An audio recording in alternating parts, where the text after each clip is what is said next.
for the 30 days of Off the Board series that is happening all month long for July. I love this series so much. There are tons of people playing along. Some are playing along every day. Others are jumping in throughout the month whenever they can. And there's a bunch of Instagrammers as well. So tons and tons of inspiration. All of their links are down below, so please go and check them out. Show them some love. Hopefully you get inspired as well to jump into your Pinterest boards and see what you've got hiding in there that can help to inspire a layout or a project. Let me know if you do. I'd love to know what kind of stuff you have pinned on your boards. Leave your links for me in the comments as well, and I can go and check them out. And my link is down there too, so we'll see you on Pinterest, hopefully. I'm also creating this layout for my Wild Whisper design team. So I'm going to be using a bunch of Wild Whisper products, specifically their stamps. I'm actually going to be using them right now coming up to create my own pattern paper that I can add to the other papers that I'm using. So I'm using the Strong and Free stamp set, which I absolutely love. If you have not had this sheer joy of using a Wild Whisper stamp, you are missing out. You need to go down into the comment section, or into the description section, I should say. Grab my discount code DTJenn to get 10% off and go and get yourself a Wild Whisper stamp set. I really love them. They always stamp so clean and so clear. If they aren't stamping clean and clear, in my case anyways, it's usually stamper's error and not the actual stamps themselves. They just always turn out so lovely. I'm also using this piece of paper, which was designed by Nicole Wright for the Tinbit Travels collection from Wild Whisper. Here you can see the stamp set, and I'm going to be using a flare that comes from their Canadian winter collection as well. So lots of little goodies from them are going to be making an appearance in this layout. I'm also using my Close to My Heart papers that I got from Jenn Smith. Oops, there, did you see my little user error? It's never the stamps, it's always me. But look how clear these stamp out, even though this is a solid piece. Oh, I love them. So yes, I'm also using the Stars and Sparklers collection that I got from Jenn Smith from Close to My Heart. Her links are down below too. Please go and say hello to her. Tell her Jenn sent you. And if you have any questions at all about Close to My Heart, she's your gal. She always posts amazing inspiration and ideas and sketches and all kinds of things. So go check out all her social media too. I'm sure she'd love to have you. And so this collection, as you can see just from when I was flipping through it, it's more kind of leaning towards very July 4th, which is why I'm using it for today, just for all of my amazing American scrappy friends. Happy Independence Day. I pulled this out, but I have to admit I'm turning it into a Canadian layout. So it was kind of a challenge for me when I saw this collection. I knew that this would be a really great challenge for me to use it because it has such a strong American theme to it, but also it has the really kind of bold reds that I don't use a lot of, and the kind of primary colors added to it of the blue. There is the craft elements to it, which are really nice, but it's such a gorgeous collection. So I thought, let me go ahead and accept the challenge of trying to use this up. I don't have any, well, that's not true. I was going to say I don't really have any American pictures that I could scrap with, but I do have some travel pictures. I'm not sure if balloons and things like that are the right images to use with my vacation pictures, but I think I'm going to be able to get this whole collection used up in one way or another because it is super gorgeous. I just said gorge. I've been talking to my 16-year-old a lot, I think. But yes, I definitely thought that it would be a challenge for me, and I loved that. So that's why I have this one, and I couldn't wait to pull it out. But I am turning it into a Canada Day layout. And yes, I know on the first day, on our Canada Day, I did talk about how we didn't celebrate Canada Day this year.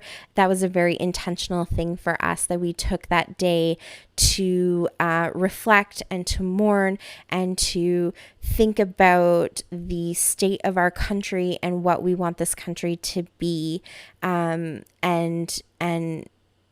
kind of take some time to understand the true history of Canada and what we as settlers did to our First Nations.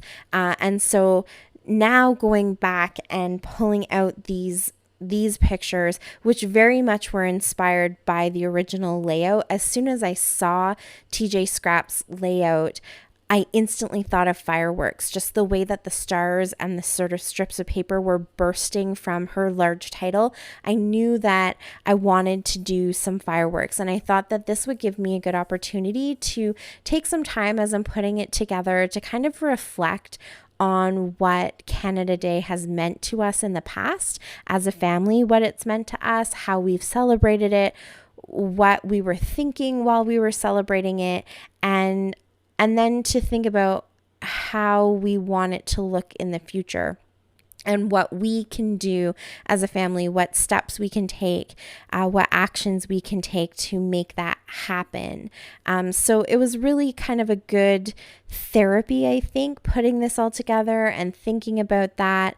And the fireworks are the last thing you do at the end of the night. So I felt like this was kind of a good closing statement, I guess you could say, on how we've been thinking this whole week and what we've kind of been focusing on as a family. So definitely there's sort of a deeper meaning to the layout that you couldn't really tell on the surface just by looking at it. But when we look back on it, we'll be able to remember that we had those discussions and we had a thought process, and that we really took the time to kind of dive a little bit deeper into what being Canadian means to us. So definitely important things to be thinking about and considering. And I'm sure as Americans, it's the same for you as well. So hopefully you guys have been able to take the time today to reflect on your country and what it means to you and the direction of your country and how you want it to look in the future.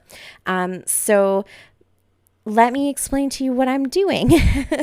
So I pulled out the red and white paper from the Stars and Sparklers. Sorry, that's the collection. Stars and Sparklers. That's my background. And then I pulled a couple different pattern papers that I thought would look really good. One is that light blue fireworks. The other one has some balloons and stars and things like that on it. And then the craft one actually just has the word celebrate repeated in different fonts all over it. So I thought that was kind of a good extra color to add in there that didn't make it overly American feeling. I was trying to avoid the darkest blue. I thought that by bringing in the darker blue, that really to me would make it feel American. And then I created my pattern paper to bring in just a little bit of that Canadiana with the maple leaves. And then I used the piece of paper from Nicole Wright from her Tinbit Travels collection, because it's mixed media and it's red and white, but it's not solid red. I felt like it kind of looks like fireworks are bursting. So I scored that with my paper trimmer and went ahead and folded it up accordion style, I should say, and made my little fireworks or my little kind of star bursts. And then I just took a piece of paper to kind of create a base so that I could add the adhesive and stick them down so they're stuck down there really well. And then because TJ has some layers behind her stars, they don't just look like one solid color, I decided to go and grab some of these little doilies to create a different layer behind my little firework bursts is what I'm going to call them. So I have two doilies that are actual kind of, soft, thin paper doilies. And then I have this other one that just has a different edge around it. I just wanted something a little bit different so they all didn't look exactly the same. And then I will go ahead and pop those down, and I'm not going to do too much else to the layout. I feel like it's already busy enough with all of these elements. And honestly, I know I said that this paper collection was going to be a bit of a struggle for me. I think the topic also kind of lent itself to making this layout a bit of a struggle for me. It's definitely something that I am learning to like it the more that I kind of sit and watch it. It's a learning experience for sure. I'm a big advocate for kind of continuing a layout instead of ripping it all apart. I have done that in the past, I will admit, but oftentimes instead of ripping it all apart, I kind of let the idea follow itself through, and I use it as a learning experience. And so I really do want to give this scrap lift another attempt and see if I can kind of fix some of my mistakes. They're not mistakes, I shouldn't say that, just things that my eye doesn't quite like. And I think it's just the scale of the photos where you don't really get to see the strips of paper that clearly. And so I think it loses the effect that you see in the original layout where they look like they're bursting from the title. This kind of loses that burst effect. And I could have used the other photo. You saw me playing around with that one a little bit. Maybe that would have been better. But I just really wanted the fireworks motif. So that is why I went with these pictures, but I'm definitely going to give it another try, maybe even in this series this month. Or I was thinking of maybe doing a series where I just re-scrap lift myself and fix, quote unquote, fix any of my layouts that I haven't enjoyed in the past. I don't know. Let me know if you think that would be a good idea. I think other people have done it before, so let me know if you think you would like to see me do that as well. But I kind of, I'm just going with it. So I added a little border. That's a manufacturer strip from one of the papers.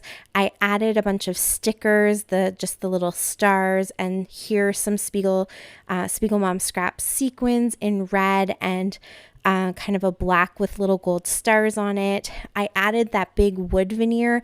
I don't know where that came from, but I thought it was kind of cute, so I went ahead and put that on there, and a flare from the Canadian Winter Collection from Wild Whisper, and then those star sequins that you see right there, they're from the Stars and Sparklers collection, and that's it. That's my layout for today. Thank you so much for joining me on this journey and watching my video. I really appreciate it. We will see you again tomorrow, and until then, happy scrapping. Bye.